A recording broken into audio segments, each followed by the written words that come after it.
फिर अलग अलग टाइप के जो माउंटेन आपको दिखते हैं, जिसे हम बोलते हैं माउंटेन डेवलपमेंट प्रोसेस।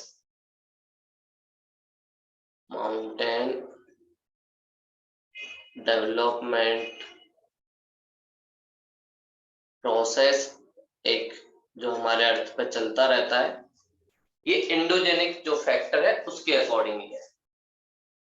इन्होंने बोला कि भाई बहुत सारे, एंडोजेनेटिक का मतलब आप समझ ही रहे होंगे, इंटरनल जो फोर्स है, इंटरनल फोर्स की वजह से बहुत सारे माउंटेन डेवलप होते हैं। और इसमें मेनली दो प्रोसेस वर्क करते हैं। एक प्रोसेस होता है जिसे हम कहते हैं कंप्रेशन। जैसे मान लीजिए आप कंप्रेस करते हैं किसी भी चीज को, आपके पास कोई पेज है उसको आप कंप्रेस करते हैं, या आपके पास सैंडविच आपने देखा होगा उसको भी हम कंप्रेस करके बनाते हैं, या बर्गर के बीच में भी हम बहुत सारी चीजें डालते हैं कंप्रेस करके। तो ऐसे ही जब दो माउंटेन ऐसे कोई रॉ मटेरियल है उसको कंप्रेस करोगे, तो उस कंप्रेशन से, कंप्रेशन जो फोर्स लगता है उससे कुछ माउंटेन बनते हैं जिनको हम कहते हैं फोल्डेड माउंटेन। और ये सबसे न्यू वाले माउंटेन है, और इसका सबसे बढ़िया एग्जांपल इंडिया के हिमालयन माउंटेन। ऐसे इसमें चलता है, जब कंप्रेस आप करोगे, मान लीजिए कोई सीट आपके पास है, कोई पेज है, और उस पेज को ऐसे आप थोड़ा सा कंप्रेस करोगे तो आप देखोगे कुछ लहर टाइप का उसमें दिखेगा आप लोग, और इसी को हम कहते हैं प्रोसेस ऑफ फोल्डिंग। और इसमें कुछ ऊपर वाला पार्ट दिखेगा, कुछ नीचे वाला पार्ट दिखेगा।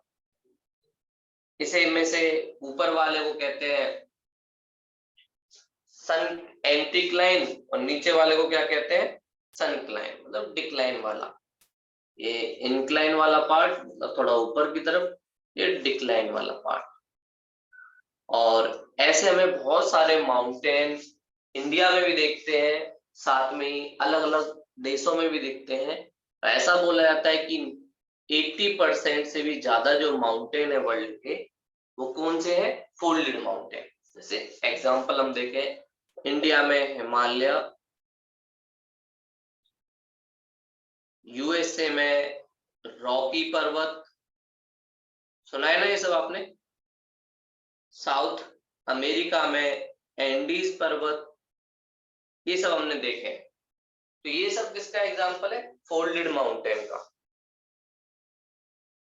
तो इसमें क्या हुआ, दोनों चीज एक तरीके से पास में आई, पास में आएंगी तभी कंप्रेशन की प्रोसेस होगी।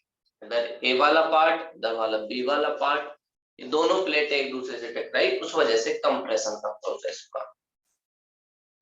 दूसरा एक प्रोसेस जो होता है टेंशन फोर्स।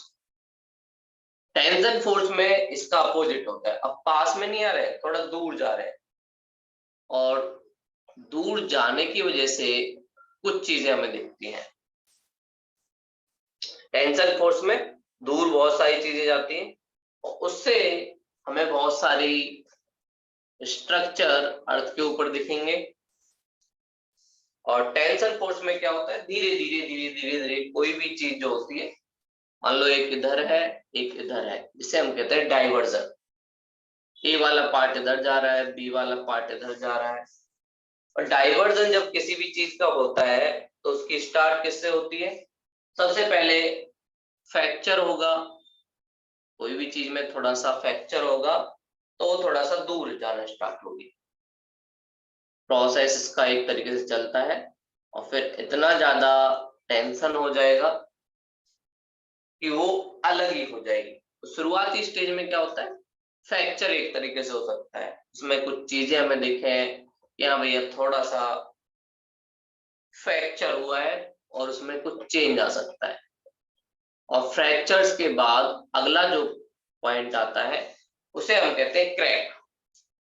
भैया अब क्रैक आना स्टार्ट हो गया है, जैसे नॉर्मल भाषा में हम कहते हैं दरार, दीवार में दरार। पहले फ्रैक्चर हुआ, किसी चीज से लगी उसमें चोट, उसके बाद फ्रैक्चर के बाद उसमें क्रैक आना स्टार्ट हुआ, और क्रैक्स के बाद क्या हुआ, अब वो दीवार जो है टूट भी गई, फॉल्ट उसमें क्रिएट हो गया। और ये सारा प्रोसेस कैसे होता है, डाइवर्जन की वजह से। ये आपको कहाँ पे देखने को मिलेगा, बहुत जगह देखने को मिलेगा। इवन जो ओशियन प्लेट है उसके अंदर भी ये सारी चीजें होती हैं। या आपने रिफ्ट वैली के बारे में सुना होगा, जैसे हमारे देश में भी बहुत सारी रिफ्ट वैली है, नर्मदा की रिफ्ट वैली, तापी की रिफ्ट वैली। इसमें कहीं ना कहीं टेंशन फोर्स का यूज होता है और उसकी वजह से धीरे धीरे जो प्लेटें हैं एक दूसरे से दूर जाती हैं।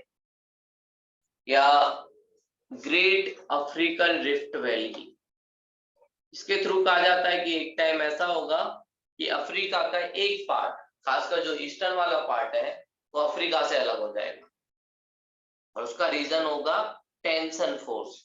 तो इंटरनल फोर्स के अंदर दो फोर्स और होते हैं जो एक तरीके से काम करते हैं, जिसमें से एक है कंप्रेशन फोर्स और दूसरा है टेंशन फोर्स। तो इनकी वजह से हमें बहुत सारे स्ट्रक्चर दिखाई देते हैं और अलग अलग माउंटेन, चाहे हमें हॉर्स माउंटेन कहें या हम ब्लैक माउंटेन कहें, वो सारे स्ट्रक्चर भी इसी का पार्ट होते हैं। तो ये इंटरनल प्रोसेस का कहाँ पे इम्प्लीमेंटेशन होता है वो हमने देखा। आगे आता है हमारा एक्सोजेनिक फोर्स, मतलब एक्सटर्नल फोर्स। एक्सटर्नल फोर्स में बहुत सारी चीजें हो सकती है, ग्रेविटेशनल फोर्स भी है, हमारा रिवर भी है, साथ में और भी कोई मेटेरॉइड टकरा सकता है, वो भी सारी चीजें हो सकती हैं। ये सब उसी का पार्ट है। और टेंशन फोर्स में एक और सबसे बड़ी एग्जांपल देखो क्या होता है, रिफ्ट वैली कभी ना कभी बनते तो आपने देखी होगी। उसमें क्या होता है, मान लेते हैं कि ये 3 बॉक्स हैं, बॉक्स नंबर ए, बी और सी। ये तीनों पहले एक साथ थे, मतलब एक पैरेलल लाइन पे थे, ये भी ये भी ये भी। लेकिन क्या हुआ, धीरे धीरे ये वाला जो पार्ट है ये स्टेबल रहा, ये भी स्टेबल रहा, इसमें कोई मूवमेंट नहीं हुआ। लेकिन टेंशन फोर्स की वजह से जो बीच वाला पार्ट है, बी वाला, वो नीचे की तरफ चला गया। और बी वाला पार्ट जब नीचे की तरफ जाएगा तो उसकी वजह से यहाँ पर क्या बनेगी, रिफ्ट वैली। रिफ्ट वैली यही होती है कि दोनों तरफ उसके जो होते हैं फॉल्ट होते हैं और उसके बीच में से कोई रिवर जा रही होती है, इसी को हम क्या बोलते हैं, रिफ्ट वैली। इसका एग्जाम्पल क्या है, हमारी बहुत सारी रिवर्स हैं, जैसे मैंने बताया नर्मदा है, ताप्ती है, और अफ्रीकन ग्रेट वैली है, जर्मनी की राइन रिवर है, वो भी रिफ्ट वैली बनाती है। ये सारे कुछ एग्जाम्पल है फेमस जो हमें दिखाई देते हैं। अगला क्या होता है, जैसे रिफ्ट वैली है, इसका जस्ट अपोजिट क्या होता है, रैंप वैली। रैंप वैली में क्या होगा, ये जो बीच वाला पार्ट है ये नीचे नहीं जाएगा, बीच वाला पार्ट नीचे ना जाके ए और सी वाला जो पार्ट है ये ऊपर जाएगा। जब ये दोनों पार्ट ऊपर की तरफ जाए और बी वाला पार्ट स्टेबल रहे, मैं इधर दिखा देता हूं। रैंप वैली में रिफ्ट वैली से थोड़ा सा बस डिफरेंस होता है अभी भी 3 प्लेटें जो आसपास हैं अपने, बस डिफरेंस ये है कि रैंप वैली में, आप भी ये फोटो बनाते जाना, रैंप वैली, रैंप वैली में क्या होगा, ए बी और सी। रिफ्ट वैली में हमने देखा बी वाला पार्ट नीचे गया, लेकिन रैंप वैली में ऐसा कुछ नहीं होगा, बी वाला पार्ट अभी स्टेबल है। ये जो सी ए वाला पार्ट और जो सी वाला पार्ट है ये ऊपर चला, और ए और सी वाला पार्ट ऊपर जाने की वजह से ये वाला जो पार्ट है ऑटोमेटिक नीचे हो गया, और इधर ही क्या बनेगी, आपकी रैंप वैली बनेगी। और इसका सबसे बढ़िया एग्जाम्पल जो हमें दिखाई देता है, इंडिया के जोन में ही आप देखते हैं ब्रह्मपुत्र रिवर नॉर्थ ईस्ट में बहती है। ब्रह्मपुत्र रिवर एक तरीके से रैंप वैली बनाती है। एक तरफ उसके जो हमारा हिमालय का जो पार्ट है वो होता है, दूसरी तरफ आप देखेंगे नीचे की तरफ मेघालय की जो रेंज है, गारो, खासी, जयंतिया, साथ में म्यांमार के पास नागा हिल्स, ये सब मिलती है। और बीच से होते हुए हमारी जो रिवर है ब्रह्मपुत्र वो जाती है। तो रैंप वैली में क्या होता है, साइड वाले जो पार्ट हैं वो एक तरीके से इंक्रीज हो जाते हैं, और इस वजह से कहीं ना कहीं रैंप वैली बनती है। ये दूसरा स्ट्रक्चर है। ये आपसे पूछा जाता है अक्सर कि भाई रिफ्ट वैली कैसे बनती है, रैंप वैली कैसे बनती है, और कई बार आपसे पूछा जाएगा एग्जाम्पल। तो रैंप वैली का एग्जाम्पल हमारा क्या है, ब्रह्मपुत्र। कई बार ऐसे ही क्वेश्चन पूछा जाएगा, which of the following river make ramp valley in India. और उसमें बहुत सारे ऑप्शन होंगे, नर्मदा, तापी, ब्रह्मपुत्र, गंगा। याद रखना हमारे देश में रैंप वैली बनाने वाली रिवर का नाम है ब्रह्मपुत्र। अगला जो आता है कि ये तो हमने देखा दो वैली बनी नीचे की तरफ की जो है, एक बार उसके नीचे जाने की वजह से। अब हमें दिखाई देता है कुछ माउंटेन। दो तरीके से माउंटेन को डिवाइड किया जाता है। जैसे एक माउंटेन तो हमने देखा कंप्रेशन की वजह से, फोल्डेड माउंटेन। दूसरे जो माउंटेन बनते हैं वो टेंशन वाली फोर्स की वजह से बनते हैं, जिनमें से एक माउंटेन है जिसे हम कहते हैं ब्लॉक माउंटेन, और दूसरा माउंटेन होता है हॉर्स माउंटेन। ब्लॉक माउंटेन में क्या होता है, तीनों ये प्लेट ही है, A B C, A B C. अब माउंटेन बनना है तो इसका मतलब रिफ्ट वैली और रैंप वैली से थोड़ी अपोजिट सिचुएशन होगी। अब एक पार्ट हमें थोड़ा सा ऊंचा दिखाई देना चाहिए, और एक पार्ट अगर ऊंचा दिखाई देगा तब हमारा माउंटेन। तो जो हमारा ब्लॉक माउंटेन बनता है, ब्लॉक माउंटेन का सबसे बड़ा चीज क्या होता है कि जो ये ए और सी जो है ये नीचे की तरफ चले जाते हैं, और जब ये नीचे की तरफ जाते हैं तो ऑटोमेटिक बी वाला जो पार्ट है वो थोड़ा ऊपर हो जाता है। इसकी वजह से हमें एक बड़ा सा स्ट्रक्चर दिखाई देता है, और इस बड़े से स्ट्रक्चर को हम क्या कहते हैं, ब्लॉक माउंटेन। तो ब्लॉक माउंटेन में क्या होता है, जो साइड वाली जो प्लेटें हैं वो नीचे की तरफ जाती हैं डाउनवर्ड।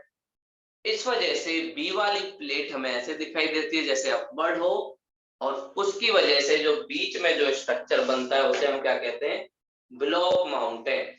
और इंडिया में ब्लॉक माउंटेन आपको दिखेगा सतपुरा। सतपुरा एक ब्लॉक माउंटेन का एग्जाम्पल है, और सतपुरा माउंटेन हमने देखा है, ठीक है, आपने भी देखा होगा। इसके एक तरफ नर्मदा रिवर है, दूसरी तरफ आपने देखा है तापी रिवर है, और बीच में क्या है, सतपुरा माउंटेन है। देखेंगे आप नर्मदा और तापी की वजह से क्या बना, रिफ्ट बना। इस वजह से ए और सी वाला जो प्लेट है वो नीचे की तरफ गया, और बी वाला प्लेट ऑटोमेटिक ऊपर उठ गया। इस वजह से सतपुरा माउंटेन ब्लॉक माउंटेन का एग्जाम्पल बन गया।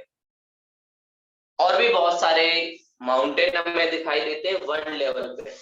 जैसे यूरोप में तो वॉसजेस माउंटेन, वॉसजेस माउंटेन यूरोप का, वो भी एक तरीके से ब्लॉक माउंटेन का एग्जाम्पल है। वॉसजेस माउंटेन ऑफ यूरोप, ये भी एक तरीके से इसका ब्लॉक माउंटेन। ऐसे ही ब्लैक फॉरेस्ट फ्रांस और जर्मनी के बॉर्डर पर मिलता है, ये भी एग्जाम्पल है ब्लॉक माउंटेन का। अगला है हॉर्स माउंटेन, या जिसे हॉर्स माउंटेन भी कहते हैं। इसमें भी स्ट्रक्चर ऊपर की तरफ ही है बट डिफरेंट है।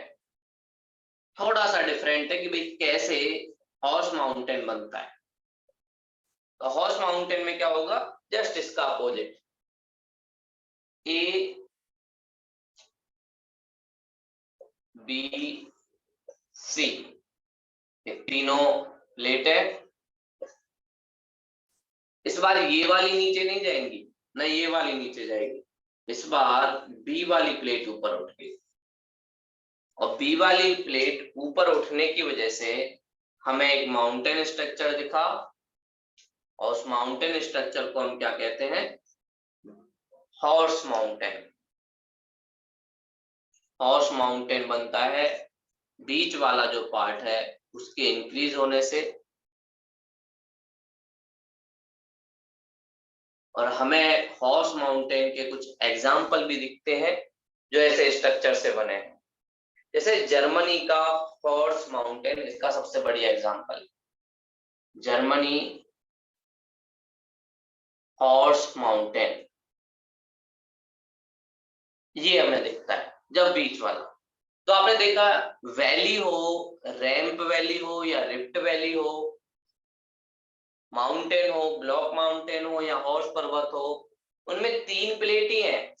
अगर दूर से हम उन्हें देखते हैं तो सब एक सा लगता है, बट उनमें डिफरेंस है कि भाई कौन सा वाला प्लेट अपवर्ड हुआ, कौन सा वाला डाउनवर्ड हुआ।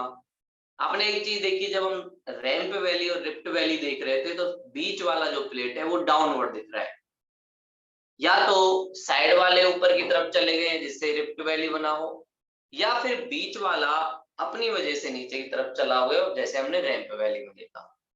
वही माउंटेन जब हम देख रहे हैं तो हम देख रहे हैं कि भाई बीच वाला अपवर्ड की तरफ गया है, मतलब ऊपर थोड़ा दिख रहा है, या तो साइड वाले नीचे की तरफ चले गए हो जिस वजह से हमें ब्लॉक माउंटेन दिखता है, और दूसरा हॉर्स वाले माउंटेन में साइड वाले स्टेबल हैं, बस बीच वाला ऊपर की तरफ चला गया, इस वजह से हॉर्स माउंटेन दिखाई देता है। तो ये सब किस वजह से होता है, इंटरनल फैक्टर की वजह से। इसमें एक्सटर्नल फैक्टर की जगह इंटरनल जो फोर्स है या इंडोजेनेटिक जो फोर्स है वो कहीं ना कहीं इन चीजों को इम्पैक्ट डालते हैं। अब हमारे एक्सटर्नल फैक्टर है कुछ, या एक्सोजेनिक जो फैक्टर है उनको हम देखेंगे। भाई एक्सोजेनिक फैक्टर का क्या क्या होता है, ये आपके पास एंडोजेनिक फैक्टर के कुछ एग्जांपल हैं, आप नोट डाउन कर लेना और फोटो भी बना लेना एक दो की, जिससे आपको थोड़ा आइडेंटिफाई करने में आसानी हो। अब देखो एक्सटर्नल फैक्टर या एक्सोजेनिक फैक्टर में भी बहुत सारे प्रोसेस इंक्लूड होते हैं, उन प्रोसेस को जो हम जान लेते हैं तब हम कहते हैं भाई एक्सोजेनिक प्रोसेस को, अर्थों का हमने जान लिया। सबसे पहले आपको दिखेगा एक्सोजेनिक प्रोसेस जो होता है, नाम से ही पता चल रहा है भाई एक्सोजेनिक है तो मतलब थोड़ा सा बाहर से ही होगा। प्रोसेस, और इसमें एक्सटर्नल जो फैक्टर होता है उसका रोल होता है, और इसे हम जानने के लिए एक प्रोसेस को पढ़ते हैं जिसका नाम है डेनोडेशन। डेनोडेशन, डेनोडेशन में बहुत सारे प्रोसेस इंक्लूड होते हैं, और उन सारे प्रोसेस का जो कॉम्बिनेशन होता है वो कहलाता है डेनोडेशन, या आप कह सकते हो कि एक कंपोजिट प्रोसेस है। और इस सारे प्रोसेस के थ्रू ही हम जान सकते हैं कि एक्सटर्नल फैक्टर का क्या इम्पैक्ट पड़ता है। और इसमें क्या क्या इंक्लूड होता है, सबसे पहला जो हमें दिखता है वेदरिंग, कि हमारे आसपास के जो स्ट्रक्चर हैं उनमें क्या हो रहा है। कुछ फिजिकल चेंज हो सकता है, कुछ केमिकल चेंज हो सकता है। फिजिकल चेंज का मतलब होता है टूटना फूटना, वियर एंड टियर, और केमिकल चेंज का मतलब होता है सड़ना गलना। ये दोनों में डिफरेंस होता है, और इसी वजह से हमें बहुत सारी चीजें अपने आसपास दिखती हैं। वेदरिंग इसके अंदर एक इंक्लूड होता है। अगला होता है इरोजन। इरोजन में भी फिजिकल और केमिकल चेंज इंक्लूड होता है, बट इसमें इरोजन के लिए कुछ चीजें रेस्पॉन्सिबल होती है, जैसे रिवर है, विंड है, लैंडस्लाइड है, ये सारी चीजें होती हैं। अगला मास वेस्टिंग, मतलब एक साथ बड़े स्ट्रक्चर पे चेंज होना, और ये आपको दिखेगा लैंडस्लाइड की वजह से। लैंडस्लाइड की वजह से बड़े लेवल पे हो सकता है पूरा माउंटेन की माउंटेन ही निकल के बाहर आ जाए। तो ये सारी चीजें आपको इसमें दिखती हैं। वेदरिंग, सिंपल सा हम जानते हैं कि भाई वेदर होता है, तो सिंपल सा हम कह सकते हैं चेंज ऑफ सीजन। सीजन में चेंज आना, इसे हम क्या कह सकते हैं, वेदरिंग कह सकते हैं।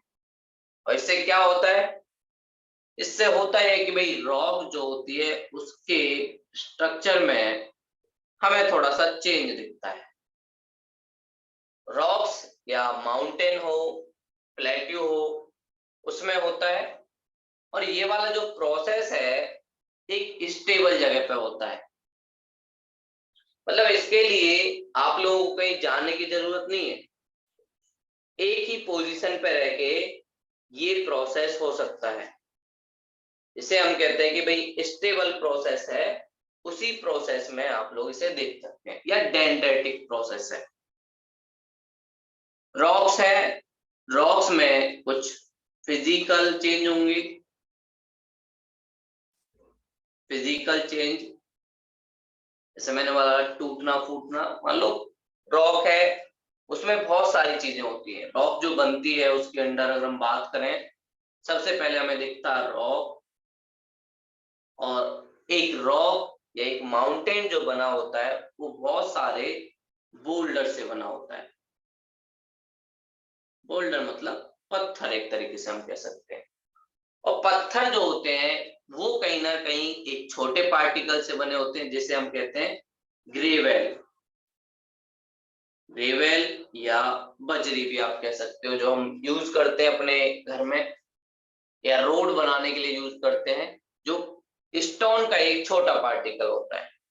और ग्रेवेल के बनने का जो रीजन होता है वो क्या होता है, सैंड, रेत, इसको बनाता है ग्रेवेल। और सैंड जो बनता है वो बनता है सिल्ट से। सिल्ट सैंड से भी छोटा एक पार्टिकल होता है। और सिल्ट जो बनता है वो उससे भी छोटे पार्टिकल, जिसे हम कहते हैं क्ले।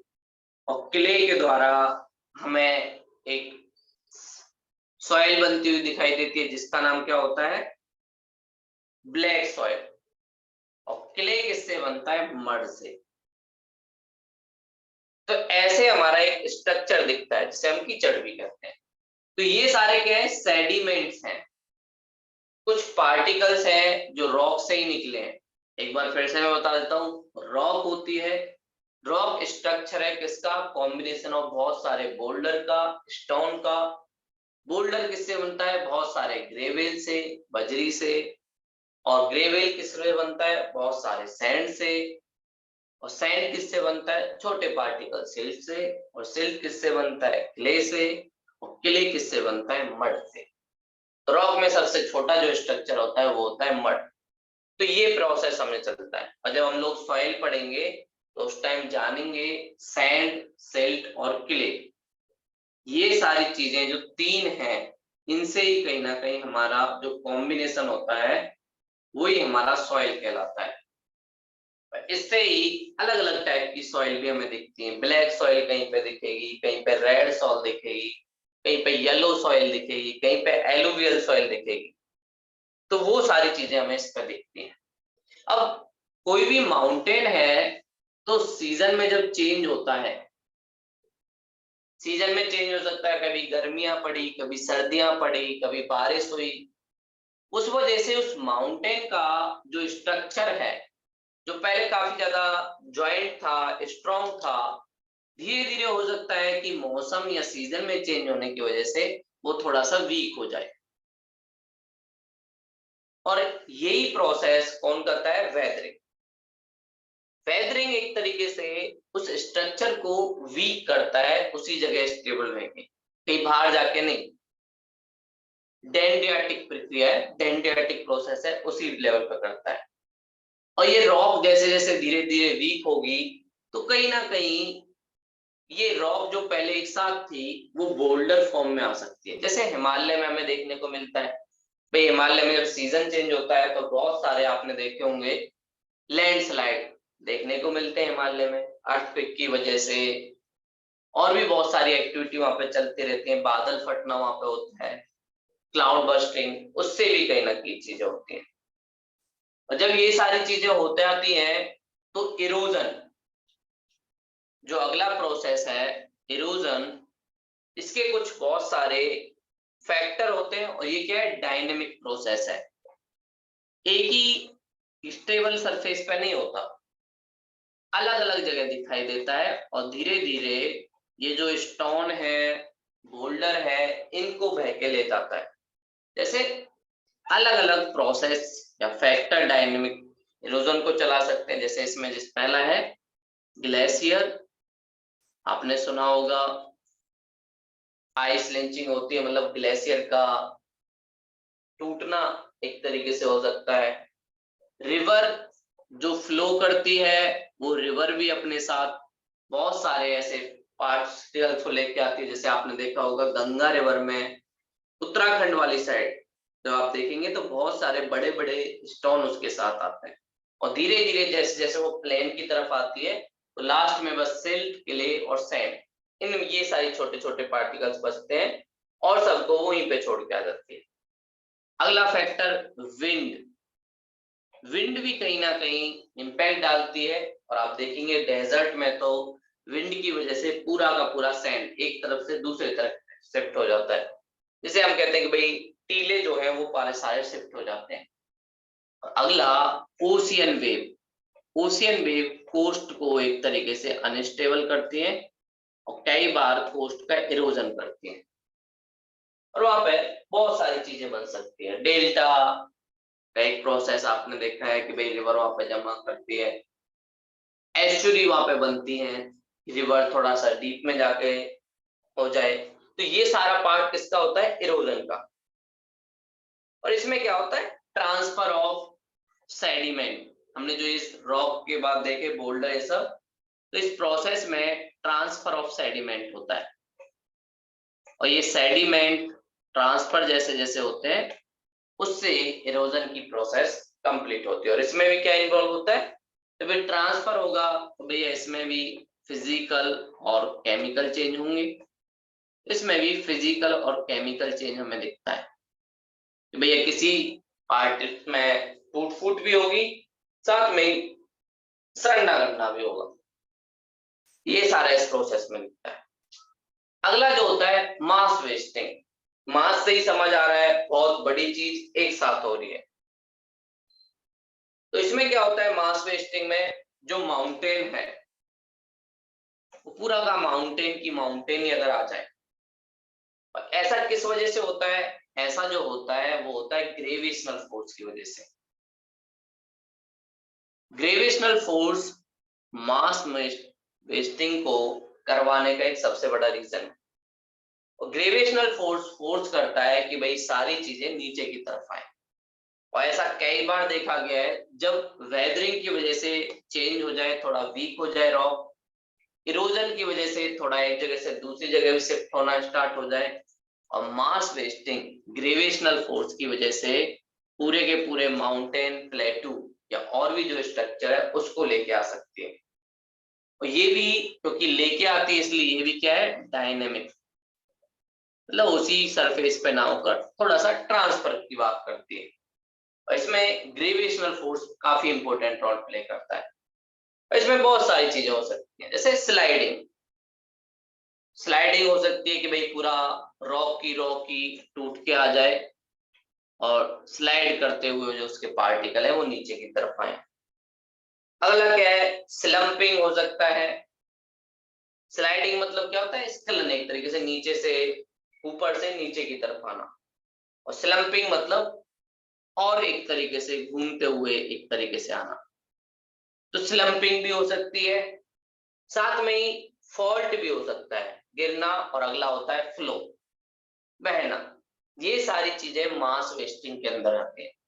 तो हमने देखा कि भाई एक्सोजेनिक फोर्स में डिनोटेशन के अंतर्गत बहुत सारी चीजें आती है। पहला वेदरिंग, जिससे सीजन में चेंज होता है।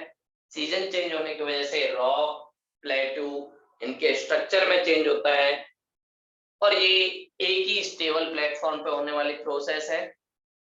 इसमें क्या होता है, सीजन अलग अलग जो चेंज होते हैं, इसकी वजह से फिजिकल और केमिकल चेंज होता है। रॉक वीक हो जाती है। रॉक वीक होने की वजह से डिफरेंट डिफरेंट पार्ट्स में टूट जाती हैं। बोल्डर है, ग्रेवल है, सैंड, सिल्ट, क्ले। अगला इरोजन के जो प्रोसेस है उसके कुछ फैक्टर हैं। Glacier, river, wind, ocean wave. ये एक प्लेस से दूसरी जगह बहुत सारे पार्टिकल्स को ले जाते हैं और इसमें भी फिजिकल और केमिकल चेंज इन्वॉल्व होता है। और ये एक डायनेमिक प्रोसेस है जिसमें ट्रांसफर ऑफ रिसोर्स इंक्लूड होता है या सेडिमेंट का ट्रांसफर इंक्लूड होता है। और मास वेस्टिंग ग्रेविटेशनल फोर्स की वजह से होता है। और इस ग्रेविटेशनल फोर्स की वजह से पूरा का पूरा लैंडस्लाइड हो सकता है, लिंचिंग हो सकता है, स्लंपिंग हो सकता है, फॉल्ट हो सकता है या फ्लो हो सकता है। जैसे आपने देखा है जोशीमठ। जोशीमठ के बारे में आपने सुना होगा, उत्तराखंड में। और उसका अब क्या हो रहा है, धीरे धीरे पूरा जोशीमठ जो है वो क्या हो रहा है, मास वेस्टिंग की तरफ बढ़ रहा है, पूरा का पूरा ही खिसक रहा है।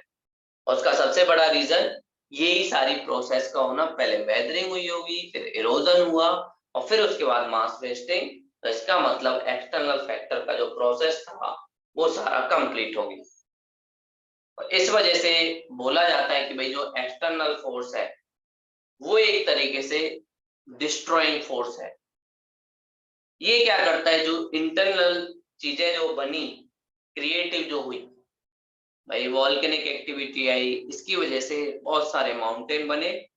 उस माउंटेन को तोड़ने में या स्टेबल बनाने में जो सबसे बड़ा इंपॉर्टेंट रोल है वो है एक्सटर्नल फैक्टर का।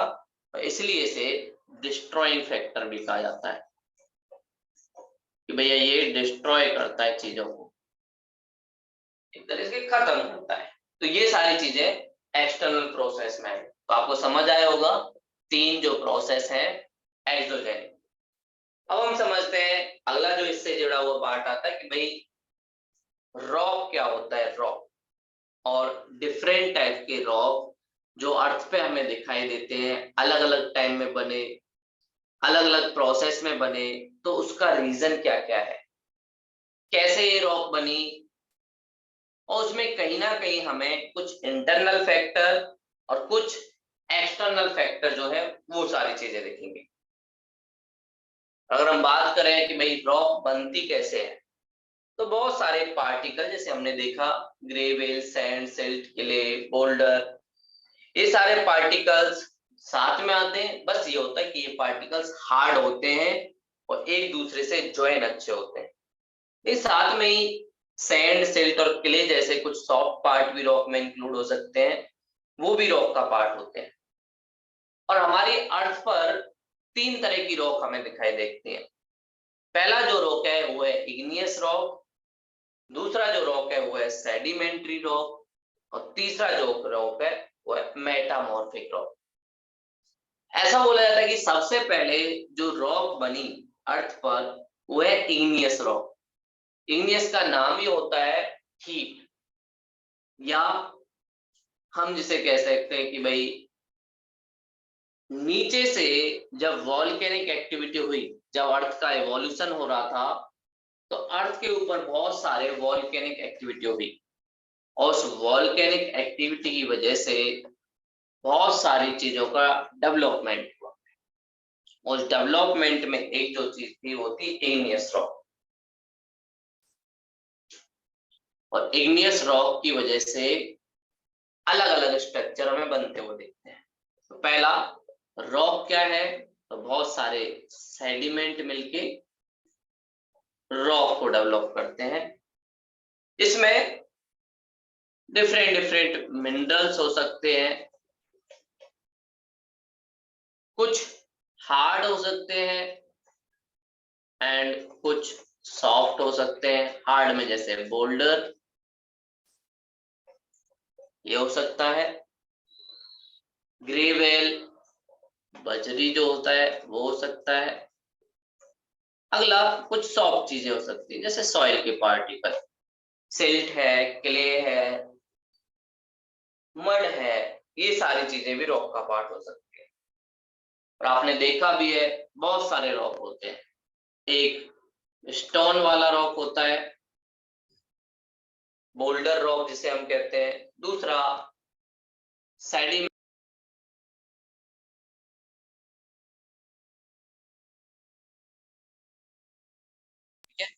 उसमें सिल्ट वाला रॉक मिलेगा। अगला सॉइल रॉक हो सकता है जो और ज्यादा सॉफ्ट होगा।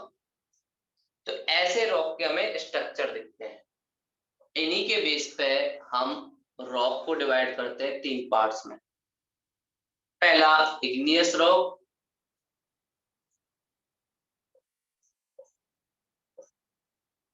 इग्नियस रॉक का डेवलपमेंट सबसे पहले हुआ।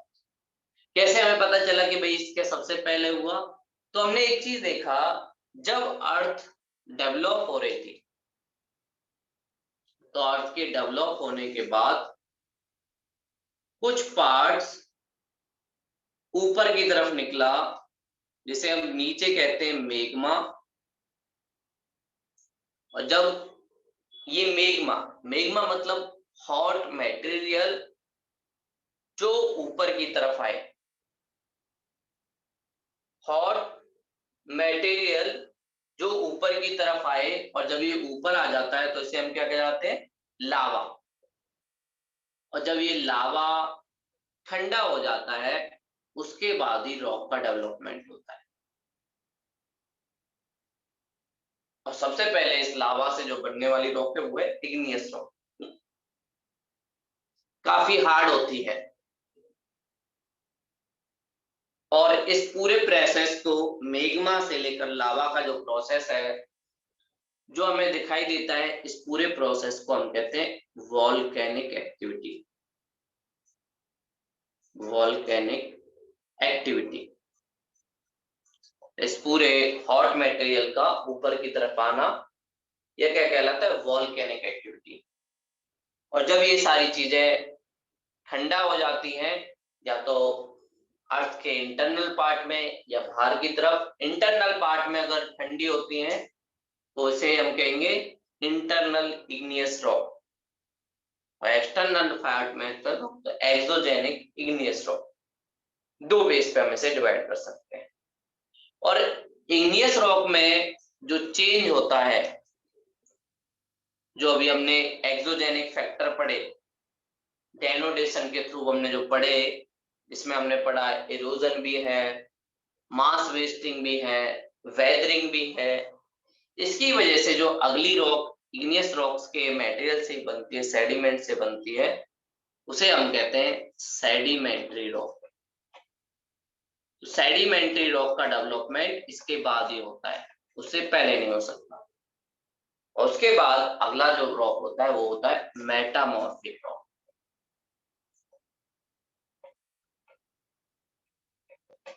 रॉक, इसमें हाई टेम्परेचर, हाई प्रेशर की वजह से या तो इग्नियस रॉक से बन सकती है, या फिर ये बन सकती है सेडिमेंट्री रॉक से, या फिर अपने आप में एक मेटामॉर्फिक रॉक और ज्यादा हार्ड होने की वजह से दूसरा मेटामॉर्फिक रॉक बना सकता है। ऐसे हमारे रॉक का स्ट्रक्चर होता है। उसमें छोटे छोटे जो पार्टिकल्स हैं, जो हमने पहले भी डिसाइड की, रॉक का जो सबसे बड़ा पार्टिकल्स है वो है बोल्डर। बोल्डर के बाद हमने देखा ग्रेवेल। तो इनका ही जो पार्टिकल्स होते हैं वो कहीं ना कहीं इन्वॉल्व होते हैं रॉक में। फिर हमने सिल्ट, क्ले, ये सारी चीजें भी जो हमने देखी वो भी रॉक का ही पार्ट होते हैं। ठीक है, तो ये सारी चीजें और जो बची है ये हम कल देखेंगे। ठीक है दीप्तांशु जी? दीप्तांशु जी वॉइस आ रही है ना? दीप्तांशु जी?